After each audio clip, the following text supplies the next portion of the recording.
Olá, pessoal, sejam muito bem-vindos ao nosso podcast sobre saúde, diretamente aqui dos estúdios da Jovem Pan News Floripa. E é com muito prazer que eu divido essa bancada com a minha grande amiga, a doutora Mila, que está aqui hoje para começar, né, esse nosso curso aqui nessa vida de podcast. Isso aí. Bom, eu sou a doutora Mila Cerqueira, sou médica ginecologista, especialista em reprodução humana e estou muito feliz em dividir essa bancada e esse programa com você, amiga. Então, pessoal, bem-vindos a mais um episódio do nosso podcast sobre saúde. Hoje vamos abordar um tema que afeta milhões de mulheres em todo o mundo, que é o câncer de mama. E no Brasil, essa é a neoplasia mais comum entre as mulheres e a cada ano milhares de novos casos são diagnosticados. Se você está em casa agora, eu quero que você faça um exercício junto comigo. Se você tem uma mãe, tia, irmã, filha, eu quero que você saiba que 1 em cada 8 mulheres vão desenvolver o câncer de mama. Então, uma pessoa muito próxima a você pode estar nessa estatística. Nem eu sabia que era tão grande assim o índice de câncer de mama no mundo, né? Verdade. Então, assim, fica com a gente. Hoje a gente vai abordar esse assunto da forma mais fácil possível, para que todo mundo que esteja em casa entenda como faz para poder não ter o câncer de mama, para poder diagnosticá-lo da forma mais precoce possível, né, doutora Mila? Isso aí, nós vamos discutir, então, como diagnosticar, nós vamos discutir os tratamentos mais comuns e mais utilizados hoje em dia. Vamos discutir também sobre a preservação da fertilidade. E hoje a nossa conversa, então, está super especial, porque nós temos aqui uma convidada, que é a doutora Adriana Freitas. Ela é mastologista, atua há mais de 20 anos em Florianópolis e é referência no Brasil quando o assunto é saúde da mama. A doutora Adriana formou-se em medicina na Universidade Federal do Triângulo Mineiro, fez residência na Unicamp e é especialista reconhecida pela Sociedade Brasileira de Mastologia. Mas, acima de tudo, ela é apaixonada por acolher, Verdade, por orientar e ajudar mulheres a cuidarem da sua saúde. Doutora Adriana, seja muito, muito bem-vinda. É uma alegria imensa ter você conosco para esse bate-papo aqui descontraído. E a gente está muito feliz em te receber aqui com a gente. Fernanda, que legal, Mila. Parabéns pela iniciativa, formidável. É sempre muito legal, né, Fernanda, quando a gente se propõe, coloca como propósito ajudar outras pessoas. E isso que você falou no começo, sobre a incidência do câncer de mama, que é muito alto, e veja bem, sua tia, sua mãe, sua amiga já fez o exame, lembre-se disso, é muito importante fazer isso, porque muita gente não faz exame de prevenção, né, Fernanda, e acaba tendo um diagnóstico tardio. Então, parabéns pela iniciativa, tomara que esse podcast seja um sucesso. Ai, que bom. Obrigada, Camila. Hoje eu quero falar uma coisa com vocês, que hoje eu falo assim, com mais serenidade, sobre um capítulo muito importante, extremamente desafiador da minha vida. E vocês que estão aqui na mesa passaram isso, assim, de mãos dadas junto comigo, né? Há 1 ano atrás, eu enfrentei o câncer de mama e foi o pacote completo, né, do câncer. Cirurgia, quimioterapia, radioterapia, tratamento pós-químio também, que eu sigo fazendo até hoje. Então, assim, o câncer de mama foi um professor muito duro na minha vida, mas me trouxe, assim, grandes ensinamentos. Eu tenho certeza que eu vou levar isso, assim, para o resto da minha vida. E eu girei, assim, o Brasil em busca de uma pessoa que me acolhesse, porque eu estava muito insegura. Eu queria achar alguém que eu me sentisse acolhida, mas, ao mesmo tempo, tivesse uma capacitação médica relevante para me ajudar nesse momento. E foi aí que eu caí nos braços da doutora Adriana Freitas. Eu não a conhecia. Foi indicação da doutora Mila, né, que me indicou ela. E, assim, eu me senti muito acolhida, de verdade, assim, me senti, assim, que eu estava realmente me tratando com uma pessoa que estava entendida no assunto, sabe, que sabia o que estava fazendo e, ao mesmo tempo, me abraçava, me acolhia com um acolhimento de ser humano, assim. Doutora Adri, assim, o câncer de mama é uma doença, assim, muito cruel, né? Sim. E eu acho que essa parte, esse acolhimento é muito importante na vida das pacientes, né? Então, assim, eu queria saber, que tu falasse um pouquinho a respeito disso pra gente, desse acolhimento, porque eu acho que tu pega as pacientes ali a gente chega tão despedaçada, né? Tão estraçalhada, né? muito fragilizada. E é tão importante ter uma pessoa que está ali como você, que acolhe, que segura na mão, dizer que vem cá, vamos fazer isso, isso, isso. Porque eu não sei se tu percebeu, eu estava muito perdida, né? Sim. Eu ia aqui, lá, não, Fernanda, peraí, senta, vem cá, vamos organizar, vamos fazer assim, assim, assim. Aquilo ali me deu uma serenidade, assim. Fernanda, é muito legal isso que você está falando, porque você está falando sobre participar do processo e o médico te incluir no processo. Então, as pessoas às vezes confundem um pouco de técnica, que se o médico é tecnicamente bom, ele pode não ser acolhedor, e hoje em dia isso não é realidade mais. Primeiro, porque a informação é globalizada. Olha, veja o seu caso, a Fernanda participou muito do tratamento dela, de todas as decisões, e eu acho muito ruim quando o paciente não está envolvido na decisão do tratamento, porque, veja, os efeitos colaterais, como você disse, são muito puxados.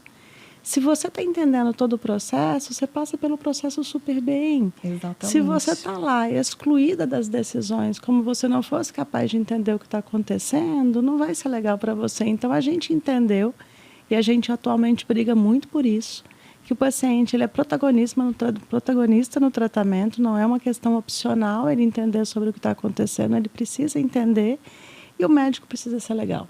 Porque tem tanta gente boa no mundo, tecnicamente bem informada, que se você que está em casa, que está ouvindo, é tratado por uma pessoa que não te inclui, vai ter outra pessoa muito legal para fazer isso. E foi o que a Fernanda fez. Ela buscou técnica, mas ela buscou também alguém que incluísse ela no tratamento. Então, acho essa informação que você está trazendo fundamental. Eu acho que o paciente tem que estar na frente do médico se sentindo confortável. Eu mesma já tenho um exemplo recente em casa, onde a minha sogra está sendo tratada por um médico que é muito reconhecido nacionalmente, mas é muito ruim a abordagem junto com ela, e ela está indo mal, porque o paciente, quando ele está tenso, assustado, com medo, ele não vai bem. Exatamente. E eu sempre digo para as minhas pacientes, Fernanda, que metade do tratamento é o médico. A outra metade é o paciente. Então, como é que você vai fazer esse paciente, que é responsável por 50% do tratamento, e fazer a parte dele se ele está confuso, se ele está com medo? Exatamente. Então, não é opcional, Fernanda. Eu acho fundamental que os médicos tenham esse entendimento, que lidar com câncer de mama significa acolher, e acolher com informação, é igual você está falando. Tecnicamente, eu quero entender o meu processo. E isso é essencial. Exatamente isso. Assim, eu participei muito, né, assim, de todas as escolhas, né? Eu acho que, tipo assim, as cartas foram botadas na mesa para mim, o que eu tinha de opção, e eu ia escolhendo e perguntava, mas o que tu acha, né, doutora? Tá certo assim, vamos fazer assim? E tudo foi indo, e graças a Deus foi dando tudo certo, né? Sim. E hoje a gente pode estar aqui falando sobre isso de uma maneira mais leve do que foi todo o turbilhão. A gente estava falando disso antes, faz exatamente 1 ano que aconteceu tudo isso. E hoje eu olho para trás e vejo que a gente fez tudo certo, né? Sim. Fez tudo como tinha que ser feito. É que você é um modelo, Fernanda, um modelo que devia ser seguido, de paciente que participa. Quando o paciente fala para mim assim, eu estou nas suas mãos, é Deus no céu e você na terra, eu falo, está errado. Porque ninguém é mais interessado na sua saúde do que você. Paciente, e você tem que estar na frente, você tem que estar participando. Então, mas eu não sou médica, não entendo nada. Gente, meus pacientes, às vezes, eles falam assim, não, essa coisa de Google, ChatGPT, eu falo, eu sou super favorável a Google e ChatGPT, porque é o lugar onde você vai tirar algum tipo de informação para conversar comigo. Não tem condição, um paciente que não é médico, ele vai ler um artigo científico, ele não vai entender. Então, assim, eu acho que não sabe nada, entra na mídia leiga, descobre um pouquinho e participa. Mas participar é essencial. É isso aí. Isso aí. E já que nós estamos no Outubro Rosa, vamos falar um pouquinho sobre o diagnóstico precoce e a prevenção. Doutora Adriana, você poderia nos explicar a importância de detectar o câncer de mama precocemente? Sim, claro. Então, Mila, as chances de cura do nosso paciente, ela é proporcional ao estágio da doença que ele descobre. Então, qual que é o sonho de consumo da gente? É que todo paciente fosse descoberto, como nos Estados Unidos, em estágio 1, assintomático. O que eu estou querendo dizer? Ele não está sentindo nada, foi lá fazer a mamografia de rotina. Nesse estágio 1, né, Fernanda, 95% de chance de cura. Então, é o nosso melhor cenário. Como é importante, né? Exato. O diagnóstico precoce. E, às vezes, 90% das vezes, com tratamentos menos agressivos. Então, é fundamental fazer aquela mamografia que a Fernanda pediu para vocês lembrarem, as pessoas da família, fazer essa mamografia a partir dos 40 uma vez por ano, mesmo sem estar sentindo nada. E é claro, né, identificou os sintomas principais, né, Mila? Tem um nódulo na mama que percebeu que está tocando, não tem certeza se aquilo é normal ou não. Procura um o mastologista, médico. o quanto antes, né? Isso que eu acho que é importante, assim, porque às vezes as pacientes não sabem identificar no toque da mama. É difícil, É né, difícil palpar a mama. mesmo, né? Às vezes são nódulos muito pequenos, não são palpáveis, mas quando a gente se conhece, quando está acostumada a manipular o próprio corpo, a tocar na mama, a gente percebe que tem alguma coisa diferente, que foi aconteceu comigo, assim, Exato. né? A Fernanda foi salva porque ela mesma identificou a alteração, uma alteração muito pequena. Exatamente. E não porque ela é médica, né? Porque a Fernanda não examina a mama todo dia, né, Não, Fernanda? Tem uma nunca. mama difícil de examinar, toda cheia de nodulaçãozinha. Exatamente, uma mama extremamente densa, mas eu senti um desconforto e aquilo ali foi um sinal de alerta para mim, de dizer, "Pô, isso aqui não tá normal, eu não, né, não senti isso nunca, vou atrás para investigar." E eu me lembro que quando eu cheguei no teu consultório, tu falou assim, eu acho que não sei o quê, vamos lá, vamos fazer ressonância, se tiver alguma coisa, tu ganhou na Mega Sena. Eu ganhei. Exatamente, porque olha como é interessante o caso da Fernanda. Eu, no exame físico, tive dúvida se tinha alguma coisa na mama dela, mas a gente foi adiante. Agora, a Fernanda sabia que tinha uma coisa na mama dela, mesmo que ela não tivesse certeza disso. Então, às vezes a gente fala do autoexame e tem muito médico que fala não tem importância fazer autoexame porque a paciente não vai saber identificar. De uma certa maneira, ele está certo, né? É difícil a paciente tocar a mama dela, uma mama difícil como a tua, identificar alguma coisa. Mas autoconhecimento, ser dona do seu próprio corpo. Eu sei como é minha mama. Se tiver uma alteração, eu tenho certeza que vão identificar. E muitas vezes, Fernanda, a paciente me diz que ela tem uma alteração na mama, eu mesma às vezes não percebo, mas o fato dela estar dizendo, Que para tá mim não diferente, está né? normal, muda o meu jeito de olhar. Então, se eu tinha intenção nenhuma de fazer nenhum exame, a hora que ela fala isso, eu paro, de tanto que eu acho que isso é importante, assim, o relato do paciente. Exatamente. E no meu caso, assim, era quase impossível de palpar. E eu me lembro que quando eu fui fazer o ultrassom, aquele dia de manhã, quando eu cheguei e falei para ti, doutora Adri, é aqui. Sabe? A lesão o desconforto que eu sinto é aqui. É um desconforto, não é nada. E aí, todo mundo, mas o câncer de mama não dói, né? Então, principalmente no estágio que estava o meu, né? Então, eu acho que essa sensibilidade do nosso corpo, se conhecer, sabe? Eu acho que isso é extremamente importante. E outra coisa importante que acontece, assim, que eu vejo que as pacientes falam no consultório para mim, é o seguinte, às vezes elas falam, Fernanda, eu morro de medo. Eu morro de medo de fazer e achar alguma coisa. Aí eu não faço, tipo, faz 2, 3 anos que eu não faço. Então, assim, ó, esse dado é muito importante. 95% de cura se o diagnóstico é feito precocemente. Então, assim, não tem que ter medo, sabe? Eu acho que às vezes o Outubro Rosa dá uma assustada, sabe? A palavra Outubro Rosa já eu não sei, assim, eu acho que... pesada. Eu não sei, eu acho que assusta um pouco. Assim, eu vejo que as Verdade. pacientes ficam um pouco assim, não faço e não vou fazer, porque às vezes eu tenho medo. Eu percebo essa... É o jeito que, às vezes, né, Fernanda, a notícia é colocada. As pessoas falam muito de morte, de notícia triste, de paciente que não conseguiu o tratamento, que diagnosticou tarde, que é aquela notícia que, às vezes, dá visibilidade, né, que dá público, dá audiência. E o paciente, com razão, vai ficar muito assustado. Mas eu acho que isso que você disse sobre... É muito real essa história da paciente não vou me tocar, e esse é o motivo pelo qual os americanos não indicam o autoexame como rotina, porque a maioria das pacientes vai ficar apavorada e não vai ver nada e vai ficar assustada. Eu sempre digo o seguinte, a gente tem que ter um pouco de empatia também. Não dá conta? Vai no médico. Ele vai fazer isso. É uma mama difícil, ele vai fazer com mais frequência do que ele faria numa situação normal. Mas tem que fazer alguma coisa. Não quer examinar, não dá conta de examinar, é muito sofrido para ti aquilo, então procura o especialista e segue ali o que foi indicado. Né? Exatamente, porque daí a pessoa, o especialista que está ali, vai conduzir, vamos fazer isso, vamos fazer aquilo, sabe? As mulheres às vezes têm medo de tocar na mama, Sim. sabe? Elas têm medo de tocar. E o exame também de fazer, muitas mulheres eu percebo que comentam comigo, assim, que tem medo de me perguntar, mas a mamografia não dói, não sei o quê, desconforto. Gente, assim, é tão rápido, né? É um exame tão simples, assim, tão rápido. Não, a dor é de 1 a 10, é 2, 1, sei lá. É desconfortável, mas é rápido. Muito né? Tem que rápido. fazer. E compara com procedimentos, né, Fernanda? Se as mulheres fazem depilação, fazem Meu depilação a Deus, laser. Exatamente. Fazem os procedimentos estéticos, né? Gente, não E tá tudo compara, não tem nem certo. comparação, sabe? Não dá para comparar. Eu acho realmente. que, assim, se isso ficar fixado agora de quem está assistindo a gente, sabe? Nesse momento, e a pessoa tomar a decisão de sair do sofá e dizer, não, eu vou fazer. Eu tava com medo, mas agora eu vou fazer. Tipo, aqui já valeu a pena, né? Sim. Sabe por quê? Porque, assim, ó, é a porcentagem de cura... E outra coisa que também, assim, eu acho que assusta, que era o que me assustava, quando fala câncer de mama, a gente imagina o quê? A mulher sem cabelo, né? A primeira coisa, quando eu descobri que ia fazer quimioterapia, eu pensava, meu Deus, não era se eu ia morrer, eram meus cabelos, né? Vou perder. Então, quando fala câncer de mama, a gente pensa assim, putz, cabelo, vou perder o cabelo, sobrancelha, cílios...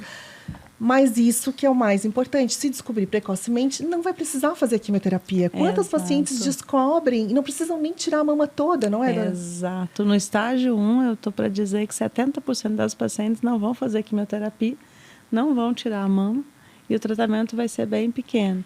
E se a gente fazer de conta que nada vai acontecer, adiantar-se, né, Fernanda? Mas vai acontecer. A decisão é aqui, você quer passar por isso, se for passar num cenário pior, ou se você sabe que às vezes é inevitável, faz o melhor que você puder, né? Exatamente. E hoje o tratamento evoluiu tanto, né, Fernanda? Muito. Se a gente for avaliar o jeito que a gente tratava câncer de mama 5 anos atrás e o jeito que a gente trata hoje, assim, ó, completamente diferente. Assim, quando eu descobri que estava com câncer de mama, eu fui estudar. Né? Então eu fui ler tudo, acho que tu acompanhou um pouco, e eu comecei a ler. Ela já pode ser mastologista, se ela fizer Melhor a prova. Que a maioria dos mastologistas do país. É isso que a gente comentou hoje. Eu estudei muito sobre câncer de mama e é uma doença, porque assim, ó, quando eu fiz faculdade, há quase 30 anos atrás, o câncer de mama era um diagnóstico quase de morte, né? Era uma coisa assim, e aquilo ali ficou muito na minha cabeça. Tanto que essa estatística alta, eu não sabia de nada disso e nem da porcentagem de cura. Então, quando eu comecei a estudar e comecei a ver, não, peraí, eu acho que eu vou ficar viva, eu acho que eu vou sobreviver. E descobrindo que era um tumor precoce, que meu índice de cura era muito alto. Então, isso me deu, assim, uma luz ali naquele momento, sabe? Porque eu acho que o câncer de mama eu quero bater muito aqui hoje, falando que o diagnóstico precoce, né? E veja, você fez o pacote completo. Você mesma falou sobre isso. E olha você, Fernanda, toda linda, o cabelo tá aí, a sobrancelha tá aí e fez o pacote completo. Não dá para acreditar, não dá. Hoje, completo. Assim... Químio, rádio, tudo, né? E assim, eu passei assim relativamente bem, né? Sim. Passei... Mas eu acho que parte do segredo porque você foi muito bem. Eu acho que é o quanto você participou, Fernanda. Você sabia que nos Estados Unidos metade das mulheres abandonam o tratamento? A adesão ao tratamento é uma coisa... Porque elas não querem se sujeitar. Eu sempre digo para o paciente, alguma coisa nós vamos perder, né? Não tem como você passar por um problema de saúde e não abrir mão de nada. Exatamente. Mas as perdas são pequenas, né, Fernanda? Se você entende o que aquilo significa, você tem 2 filhas lindas, você tem uma vida que super vale a pena. Então, na conta... É mais coisa boa do que coisa ruim. Exatamente. A gente tinha uma pergunta aqui, que era qual era o melhor exame para diagnosticar precocemente o câncer de mama. Mamografia, sem dúvida. Então, a gente sempre olha para os exames, então a gente tem mamografia, ultrassom e ressonância. Qual é o exame? A mamografia é para achar as calcificações, que é a fase inicial do câncer de mama. Mas o meu câncer não foi visto na mamografia, foi visto no ultrassom.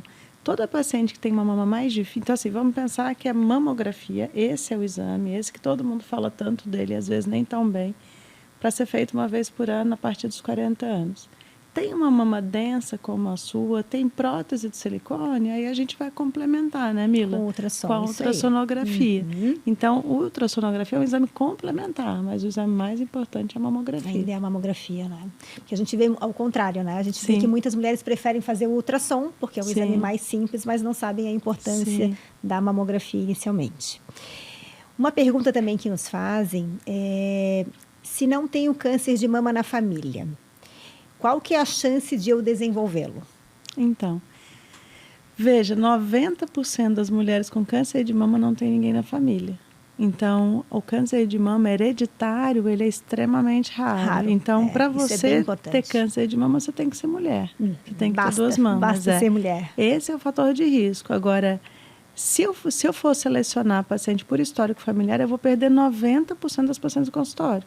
Então, não, mesmo quem não tem nenhum histórico familiar, vale a regra dos 40 anos. Agora, e se eu tenho? Aí muda um pouquinho. Eu tenho uma mãe com câncer de mama, uma irmã com câncer de mama. O câncer de mama foi jovem, ela tinha menos de 40 anos. Foi das 2 mamas, foi bilateral. Essa paciente precisa procurar o especialista, fazer uma avaliação genética, porque para essa a gente talvez comece mais cedo, aos 30 anos. Então, não tem um histórico, 40 anos. Tem um histórico, conversa com o ginecologista. Se ele suspeitar, né, Mila, que tem uma genética ali, vai encaminhar para o geneticista, vai pedir o teste genético e vai encaminhar para o especialista, né? Doutora Adri, assim, ó, se eu não tenho, isso a gente já respondeu em parte isso aqui, mas vamos supor, eu não tenho nenhum caso de câncer. Essa estatística que eu falei antes, que é 1 a cada 8, né? 1 em cada 8 mulheres vão ter o câncer de mama, mesmo não tendo nenhum caso na família. Exato. E assim, Fernanda, está acontecendo uma coisa muito no mundo inteiro.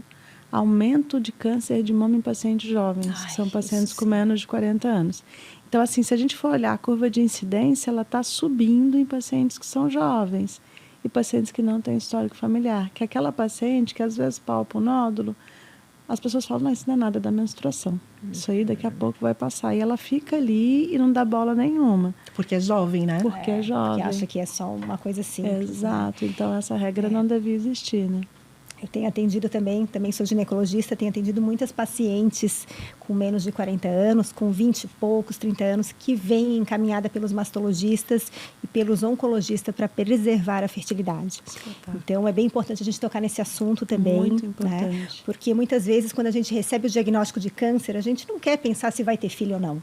Né? A gente quer tratar a doença. Então, é importante a gente conversar com elas, perguntar se elas têm a pretensão de ter filhos ou não, né? Porque muitas vezes a gente consegue, numa estimulação rápida, congelar os óvulos e futuramente elas terem a possibilidade de poder ter filhos também. Exato. Né? E isso, Mila, que você está falando é muito importante. Porque uma coisa é você não querer ter filho, outra coisa é você não poder. Quando a gente não dá essa opção para o paciente, eu estou tirando dele um direito. Porque, assim, não vai atrapalhar se ela engravidar. Vamos imaginar que ela teve câncer de mama.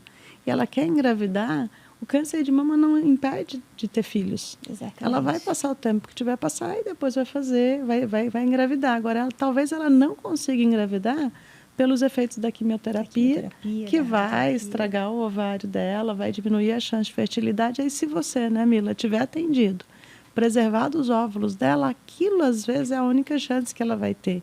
Então eu falo para a paciente, quando ela fala, mas eu estou em dúvida, eu falei, olha, na dúvida faça. Porque uma coisa é você não querer usar os óvulos, não estou afim, outra coisa é você não ter. Não conseguir, né? E eu vejo assim, eu recebo muita paciente que fala assim, nossa, minha mastologista nunca tocou no assunto, meu oncologista nunca tocou no assunto, agora eu quero ter filhos e ninguém me deu a oportunidade de ter congelado. E você sabe, Mila, que a gente teve uma publicação de um trabalho há 2 anos que encerrou esse assunto. O paciente com câncer de mama pode engravidar, depois de 2 anos, pelo menos. E tem muito oncologista, ele mesmo fica inseguro, mesmo que as evidências científicas estejam todas a favor do paciente. Aí entra aquela conversa sua, né, Fernanda, sobre estudar sobre o assunto. Porque realmente o médico não deveria dar opinião pessoal sobre o que ele pensa sobre uma coisa. Ele tinha que ser baseado em estatística. E não foi 1 nem 2 vezes que a gente passou por isso. E a opinião do oncologista, às vezes, era contrária, principalmente um oncologista um pouco mais antigo. Mas, assim, teve diagnóstico de câncer de mama, é o que a Mila falou. Precisa ser avaliada do ponto de vista de fertilidade. Não sei se eu vou poder engravidar se eu tiver câncer de mama, nem se eu vou querer. Mas não é hora para pensar nisso. Exatamente. E a partir do momento que é abordado esse tema, eu acho que a paciente, pelo menos, ela ouviu falar sobre isso. Né? Ela fala, não, na época me deram essa opção, mas eu não tinha cabeça para pensar sobre isso. Então, tudo bem. O pior é ela chegar e falar, pô, ninguém me falou nada. Eu fui aprender nas redes sociais, né? Que eu poderia ter congelado os meus óvulos. Acontece Então, isso todo sim, dia. eu acho que elas ficam mais magoadas. Agora, imagina né? isso com essa proporção de pacientes jovens que a gente tem tido com câncer de mama. Né? Exatamente. As mulheres estão adiando a maternidade, elas não têm mais filho com 20, 30, 21, Exatamente. 22 anos, elas vão ter com 35, 36. E essa é a idade onde o câncer de mama está acontecendo. Então, não tem como não falar sobre isso, né? Verdade. A gente pesquisou, eu fui pesquisar assim, quais eram as dúvidas que tinha na internet das pacientes, enfim, que não tiveram câncer de mama, e a gente selecionou algumas perguntas que estavam assim mais visíveis na internet. E uma pergunta que a gente já respondeu aqui, que tem muito, é se o câncer de mama pode ser curável. A gente já respondeu que sim, né, doutora Adri? Até em pacientes, imagina só, em pacientes estágio 1, 95% de chance de cura, mas com os tratamentos que a gente tem agora, mesmo paciente com doença avançada, chances de cura são superiores a 60%. Não é muito pouca alto, coisa. muito alto, Em doença grave, né? Exatamente. Então não faz sentido pensar que é porque isso é uma cultura antiga. Às vezes as próprias pacientes falam câncer não tem cura. Elas têm essa ideia, não tinha antes quando a gente não tinha esses tratamentos que a gente tem hoje. Exatamente. E outra pergunta também que foi muito comentada no mundo todo foi quando a atriz a Angelina Jolie resolveu tirar as mamas, acho que ela acabou tirando as mamas e o ovário também, né? Sim.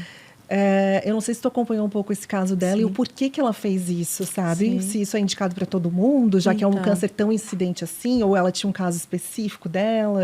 A Angelina Jolie tinha uma mutação genética num gene que se chama BRCA. Quando tem essa mutação, é uma mutação grave, porque a gente tem mutações leves e mutações graves. Essa é uma mutação grave. O risco de câncer dela era maior do que 80%. Para a mama e para o ovário maior que 50%. Muito alto. Então, ela optou, porque também ela sabia que quando a gente fala de prevenção, prevenção não é exame, prevenção é outra coisa. Nós fazemos diagnóstico precoce com exame. Então, quando ofereceram isso para ela, olha, você tem mamografia, ultrassom e ressonância da mama. Mas ainda que eu faça tudo, eu consigo descobrir precoce, não consigo evitar. Então, no caso dela, ela optou por fazer uma mastectomia preventiva, que é a orientação formal para pacientes com o caso dela. Então. Mas quantas pacientes no mundo vão ter essa mutação genética? Menos que 5% das pacientes com câncer. Então, a gente precisa entender que existe uma genética, como a gente já falou, que tem como acessar, tem teste genético para ver isso. E tirar a mama quando precisar, né, Fernanda? Não usar isso como recurso, porque preventivamente tem tanta coisa que pode ser feita, né? Sim. E tinha uma coisa também que eu queria perguntar ali, que tá ali, que é esse teste, por exemplo, quem está assistindo a gente em casa, que agora deve ficar preocupada, será que eu tenho... Como é que faz, assim? Todo mundo tem indicação de fazer? Não? Não, é um pouco polêmico, porque assim, vou dar um exemplo para entender. Eu tinha uma paciente minha que ela não tinha nenhum histórico familiar e foi lá e fez o teste, deu uma mutação no gene que se chama CDH1, que dá câncer de estômago. Só ninguém na família dela teve câncer de estômago na vida. E aí a gente estava com o teste alterado, uma indicação de tirar o estômago inteiro, uma gastrectomia total, numa paciente que, se a família tinha a mutação, ela é inativa, ela não estava funcionando. Então, fazer o teste para todo mundo pode dar dor de cabeça. Então, a gente seleciona pacientes que têm indicação. Então, tem todo um protocolo. Pacientes que têm familiar com câncer de mama, pelo menos 3 familiares com câncer de mama, ou câncer de mama em idade jovem, ou câncer de ovário. Então, tem critério. Mas, supondo que vá fazer um testezinho de saliva super simples, que manda para o laboratório e a gente identifica a alteração. Sim, na época a gente acabou fazendo, eu acabei fazendo porque eu tinha familiar também que teve, a gente acabou fazendo o teste, o meu realmente veio negativo. Mas eu caí na estatística, né? Sim. De 12,5% e foi isso. Assim. E falando um pouquinho sobre a terapia de reposição hormonal, ela realmente aumenta o risco de câncer de mama? É super importante. Então, assim, Mila, vamos falar fatores de risco. Então, o que dá câncer de mama é vida ruim, gente? Os 3 mais importantes fatores de risco são sedentarismo, excesso de peso e num nível que a gente não consegue quantificar o estresse, né? Emocional. As questões emocionais. Mas a terapia de reposição hormonal, quando a gente considera esses 3 principais vilões que a gente está falando, e a gente vai comparar com a terapia de reposição hormonal, É infinitamente mais fácil um paciente ter câncer de mama porque ele é sedentário do que porque ele usou reposição hormonal. Verdade. O impacto é mínimo, quase nenhum, principalmente dependendo das formulações que se usa. Então, o que a gente queria que as mulheres entendessem também é que reposição hormonal é um tratamento, né, Mila? Não é um remédio que a gente usa porque a gente está afim de usar. Exatamente. Ele tem indicação e uma vez indicado você não tratar, você vai adoecer de outras coisas. Imagina quantas pacientes com osteoporose, que tem fratura de fêmur, que ficam acamadas. Então, a medicação, ela tem indicação. Eu acho que esse risco, acho não, né? Descrito em literatura, o risco é mínimo. Mínimo, né? E o que precisa fazer é o paciente ser avaliado. Porque pensa, se eu falei que os fatores de risco são aqueles que eu citei, aí a paciente aparece no meu consultório para fazer avaliação de reposição hormonal. Sedentária, obesa, fumante, álcool pra caramba. E aí ela fala da reposição, olha Aí para fala ela que a culpa é da Exato. reposição. E outra coisa, assim, doutora, assim, esse que estava comentando, assim, dos hábitos de vida, enfim, assim. Então, eu posso, eu vou falar uma frase, assim, e aí tu me diz se eu estou certa ou se eu estou errada. Se eu fizer atividade física, tiver uma alimentação saudável, enfim, ter hábitos, sei lá, fazer yoga para aliviar o estresse, né? Que é difícil a gente... Mas, assim, esses hábitos de vida, não fumar, não beber, isso pode definir eu ter ou não ter o câncer de mama? Então, vamos pensar assim, Fernando, o câncer de mama é uma doença complexa e tem coisas que nós ainda não sabemos. Então, às vezes o paciente faz tudo e ele tem câncer de mama mesmo assim. Mas não fazendo, é certeza que o risco dele é maior.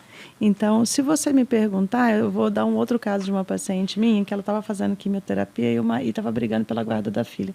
Talvez se ela me ouvir, eu já falei para ela que eu dou exemplo dela para todo mundo. E ela chegou para mim e falou, Adriana, não adianta eu fazer tudo isso de tratamento, eu vou ter câncer de novo, olha o que eu estou vivendo. Só que ela estava fazendo exercício, ela estava super magrinha, cuidando da alimentação com o nutricionista, foi no psiquiatra, estava tomando remédio e fazendo terapia.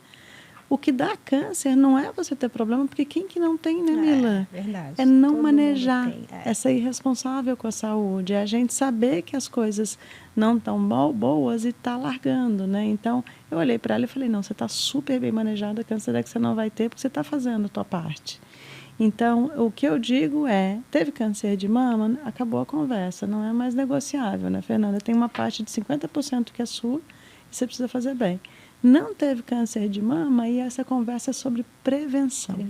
Mulheres sedentárias têm mais câncer de mama, mulheres obesas têm mais câncer de mama. Então, a gente precisa ter esse protagonismo de falar, não, se eu não quero ter, em vez de eu ficar assustada correndo a mamografia, eu vou ter uma vida minimamente saudável. Né? Então acho que isso que é importante a gente deixar aqui, então, assim, bem frisado, né? Atividade física regular, alimentação saudável, né?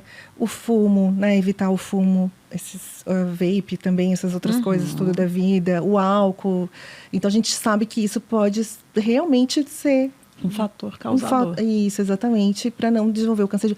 Eu fui para São Paulo agora, voltei agora semana passada, fui fazer meus exames de revisão lá, e quando o Dr. Buzaide estava fechando, que é o meu onco que me acompanha lá, estava fechando a porta do consultório, ele olhou para mim e disse assim, Fernanda, escuta o que eu vou te falar.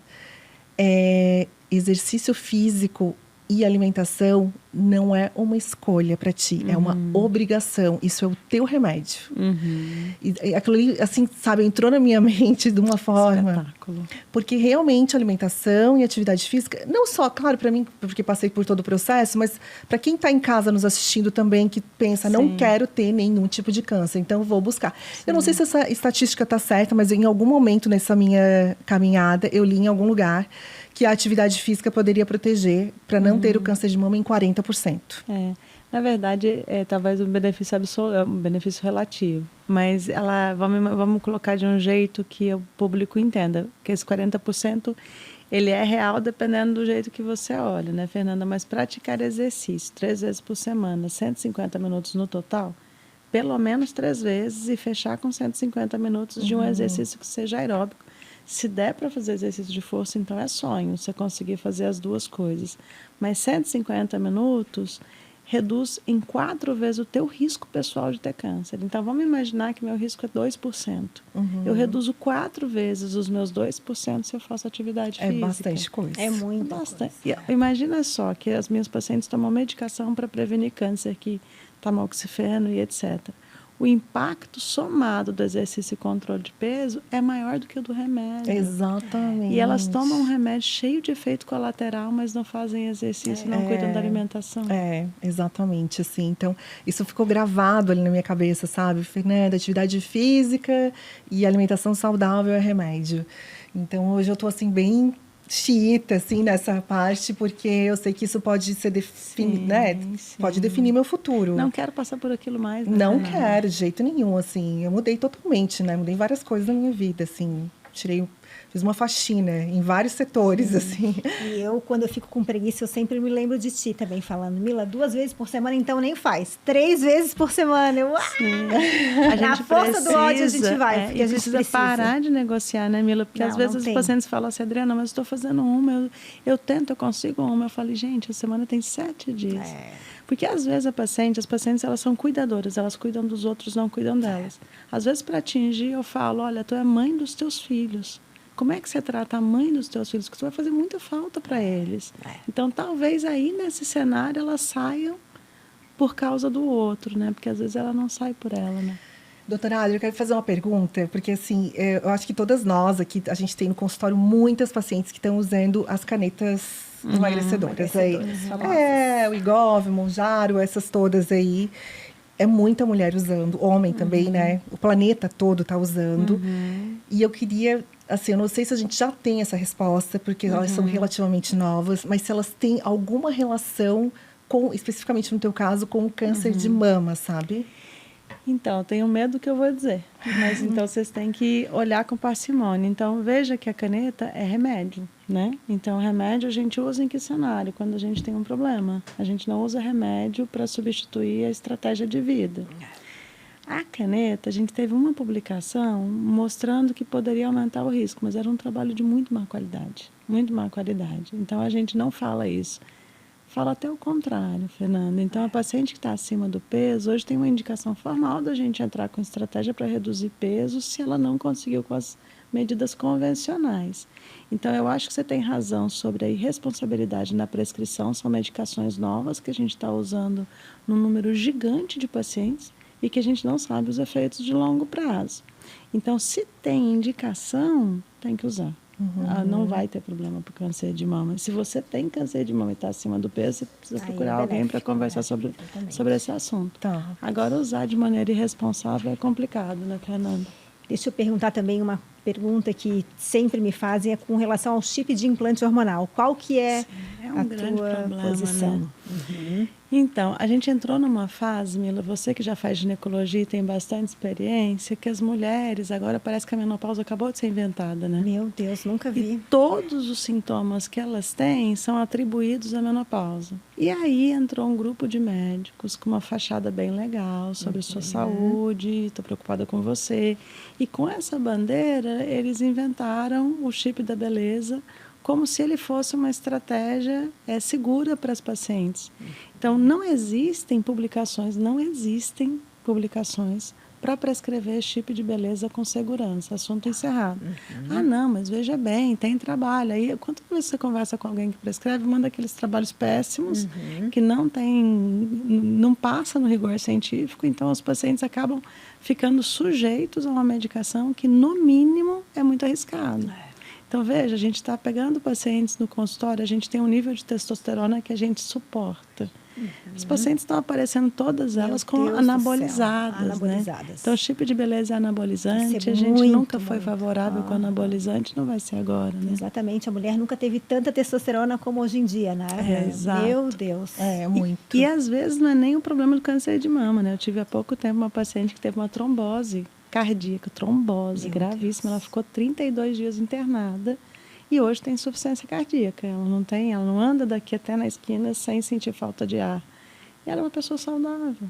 Às vezes a gente pega paciente de 30 anos usando hormônio, né?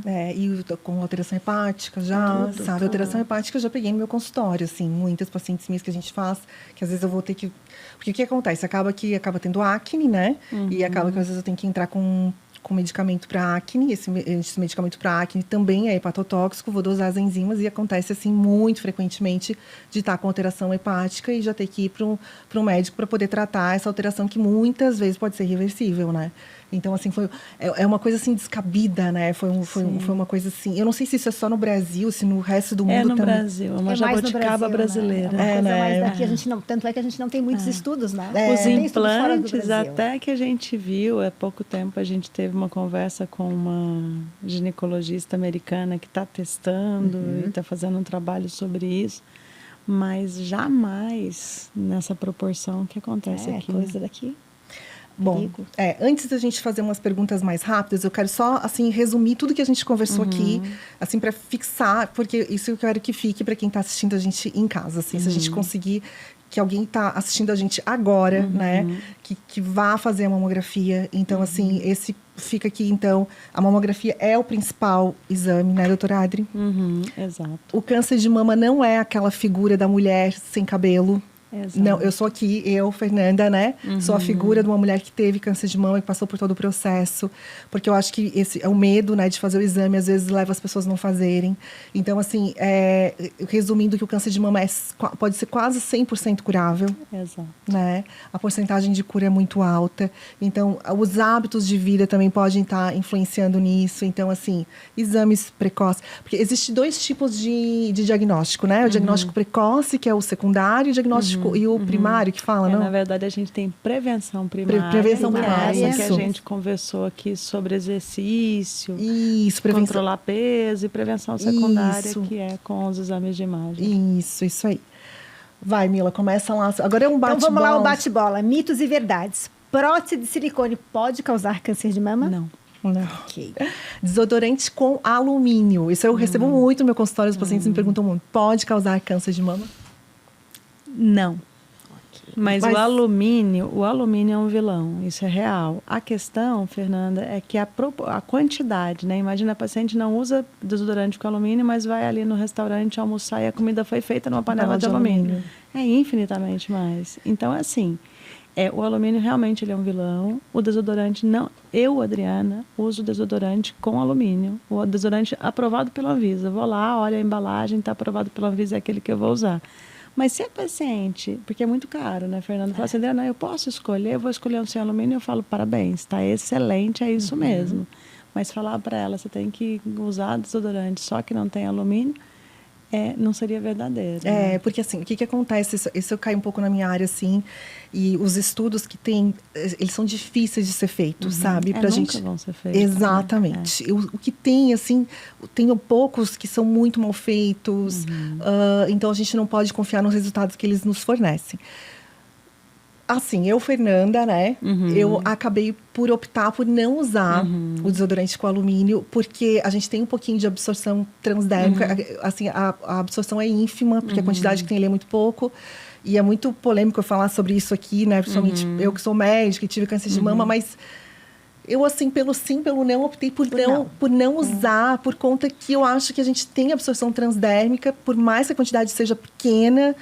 E por eu ter pesquisado e ter visto que os estudos são muito ruins, então eu optei por isso, sabe? Mas também é uma coisa que fica um pouco no ar e eu também não... porque é difícil de controlar. Se você for ver produto, você trabalha com isso, né? Quantos produtos tem alumínio? Tem muita coisa ruim também. A comida, quanto tem de alumínio na comida que você come muito no restaurante. Então, tem fatores que a gente diz que são fatores de risco que a gente consegue acessar.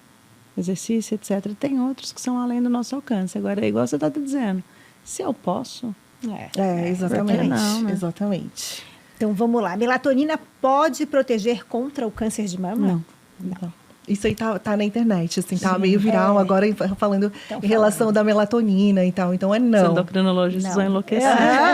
Vamos lá. Câncer de mama só comete mulheres? Não. Não, também né? homens. Uma para cada 100 homens. Um para cada... Não é pouco? Isso. Não. Um para cada 100, né? É bastante, se a gente for ver. Câncer de mama acomete somente mulheres mais velhas? Não. A gente conversou aqui, né? Que está acontecendo mais jovens. Dormir de sutiã. Nenhum problema. Não, né? Não. Isso aí tem muito, assim, essas perguntas eu encontrei, assim, frequentemente na internet, e toda vez que vão no consultório perguntam também. Do sutiã. Quem tem prótese de silicone pode realizar mamografia? Deve.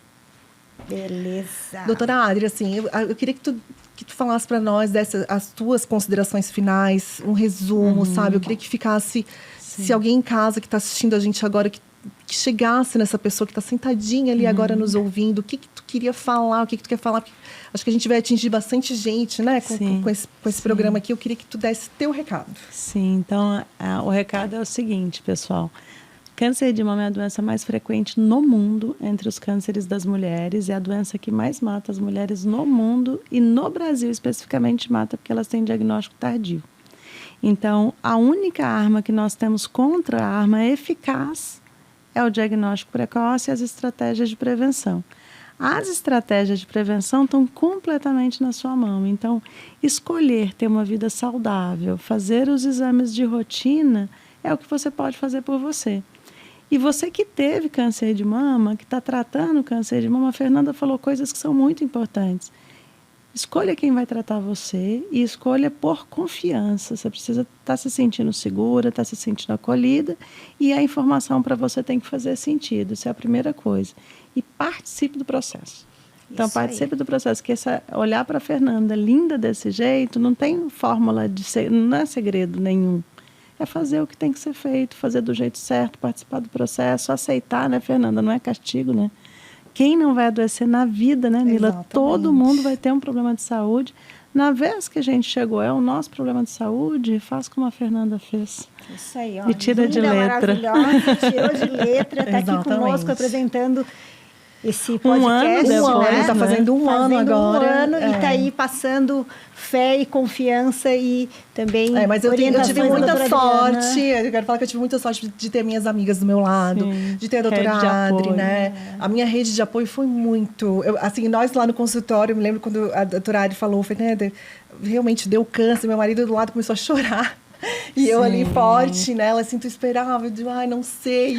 E aí ela deu um chamadão nele, disse, olha, peraí, né, te posiciona, porque agora tu que vai ter que cuidar dela. E ele, Que fosse forte, guerreira, né? Eu cheguei no consultório. Ele foi parceiro. Ele foi parceiro, né? Eu cheguei no consultório, eu já estava acabada, assim, quando ela tinha me falado, eu olhei assim, o Fernando. Ela para de chorar, Mila. E eu, Então, olha, minha amiga guerreira. E passou, né? Tudo isso e tá aí dando motivação para quem precisar. E assim, eu quero... agora, se alguém que está em casa escutando a gente que está passando... Porque quando eu estava passando, eu só pensava assim, eu quero que acelere o tempo, sabe? Eu queria passar o tempo rápido para estar nesse momento que eu estou agora. Porque é muito doído, né? É muito dolorido, mas eu queria que alguém que estivesse agora passando, que já está passando por esse processo agora, de quimioterapia e tudo mais, o que eu posso dizer é que aprenda com o processo, sabe? Eu posso dizer hoje, é muito forte isso que eu vou falar, mas a minha vida, o câncer de mama foi um divisor de águas. A minha vida mudou muito e mudou para muito melhor. Se eu pudesse voltar no tempo e passar tudo que eu passei novamente para estar onde eu estou hoje, tá tendo o tipo de vida que eu levo hoje, eu passaria tudo novamente. Isso é muito forte, mas é muito verdadeiro. Sim, mas é bonito de ouvir, Fernanda, porque a gente fala muito em fé no consultório, né? E felizmente a maioria das pessoas acredita em algo. E quem acredita em algo precisa pensar que existe razão para as coisas, né? E tudo é aprendizado, tudo. A gente não aprende nada com o que é bom. Às vezes a gente ganha um prêmio na loteria e só se incomoda. Exatamente. Agora, quão difícil a gente aprende bastante, né? Muito, muito. Eu acho que é isso, né? Então, tá, muito obrigada por estar aqui dividindo com a gente o teu conhecimento, o teu profissionalismo. Prazer. Amiga, obrigada eu acho que foi por ter sido essa fantástico. paciente, né? Médica e paciente que venceu todo esse processo. Sim, foi muito bom. Meu Deus. E parabéns para vocês duas que dedicaram tempo da agenda de vocês. Isso é muito legal de ver, que para ajudar outras mulheres. Então, parabéns, foi uma honra participar. Obrigada a você que nos acompanhou na Jovem Pan News Floripa e até o próximo episódio.